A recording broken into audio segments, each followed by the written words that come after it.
Joachim Renaudin, vous êtes plus spécifiquement intéressé à la problématique des entreprises. Comment agir quand on est citoyen pour polluer moins dans son entreprise? Alors ça concerne les patrons, mais aussi les comités d'entreprise et les salariés eux-mêmes. À quel moment ça vous est venu en tête chez Carrosse de mettre en place des solutions pour proposer notamment le covoiturage entre collaborateurs? Alors ce qu'il faut savoir, c'est qu'en France, on a 70% des Français qui se rendent sur leur lieu de travail en voiture. Si vous prenez la voiture le matin, vous constaterez que souvent, il y a une personne par véhicule. Et ça a plein d'externalités négatives. On a des bouchons, on a de la perte de temps, on a des émissions carbone, des particules fines qui ont un vrai impact négatif.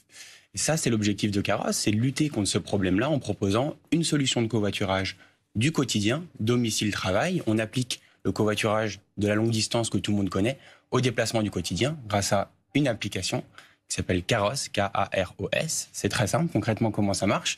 Vous téléchargez l'application, vous indiquez votre lieu de domicile, vous indiquez votre lieu de travail, vos horaires, et l'application va se charger de vous proposer des trajets. Vous trouvez un conducteur, vous trouvez un. Et est-ce que vous cherchez finalement à faire la même chose, c'est-à-dire à créer aussi une discussion entre collaborateurs, là vous étiez entre riverains, et donc là c'est au sein d'une même entreprise, faire en sorte que le sujet émerge aussi au quotidien dans les conversations?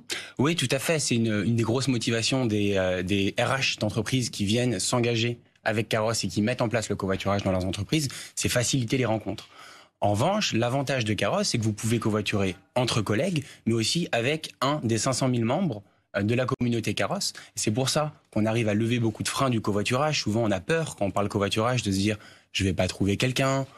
Je vais devoir faire un détour. Oui, je n'aurai jamais les mêmes horaires. Exactement, j'aurai jamais les mêmes horaires, personne n'habite à côté de chez moi, etc., etc. Justement, avec Carrosse, on vous permet de covoiturer avec un collègue quand votre entreprise est partenaire, mais aussi avec un des membres de la communauté Carrosse. Alors j'imagine que votre application, que vous citez beaucoup, n'est pas juste à but philanthropique. Ça vous rapporte quelque chose? C'est les patrons qui payent? C'est les salariés qui payent? Qui paie quoi à qui en fait? Alors l'avantage du covoiturage, c'est que ça va être le plus souvent gratuit pour le passager, s'il a un pass de transport et qu'on est partenaire avec la collectivité, ça va être gratuit. Par exemple, en Ile-de-France, si vous avez le pass Navigo, c'est gratuit de covoiturer sur Carrosse. L'entreprise, depuis la loi d'orientation des mobilités en 2018, elle peut financer le covoiturage grâce à un dispositif qui s'appelle le forfait mobilité durable. Et donc, vous pouvez covoiturer gratuitement puisque votre employeur vous incite à covoiturer, parce que pour lui, ça lui permet de réduire l'impact carbone de ses déplacements, et ça permet aussi de redistribuer du pouvoir d'achat. En moyenne, nos utilisateurs Carrosse, ils gagnent 100 € par mois.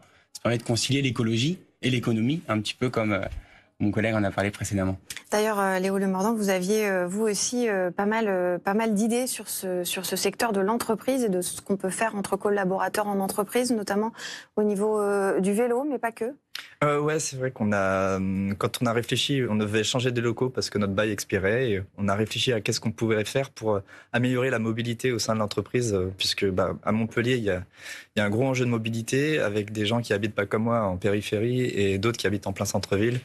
Et on était localisé justement dans la très proche banlieue de proche banlieue de Montpellier, ce qui est quasiment centre-ville si on se met à l'échelle de Paris, mais qui est compliqué en fait d'accès. Et du coup, ce qu'on a décidé, c'est de vraiment prendre des locaux en plein centre-ville sur la place de la Comédie et de permettre en fait aux salariés de venir en mobilité douce, donc soit le vélo, la trottinette électrique pour ceux qui habitent un peu plus loin. Et moi, par exemple, j'y vais en train TER depuis mon village. C'est 5 minutes de TER au lieu de me faire 20 minutes de bouchon. Bon, alors le covoiturage ne résout pas le problème du bouchon, mais si tout le monde le fait, oui, un peu plus. Exactement, c'est l'objectif. On se dit que s'il y a 1 à 2 jours par semaine où l'ensemble des Français covoiturent, on éradiquera les bouchons, et ça, c'est la mission qu'on essaye de porter chez Carrosse. Au-delà des bouchons, on baisse quand même les émissions carbone, puisque c'est aussi l'objet de l'info des solutions ce matin.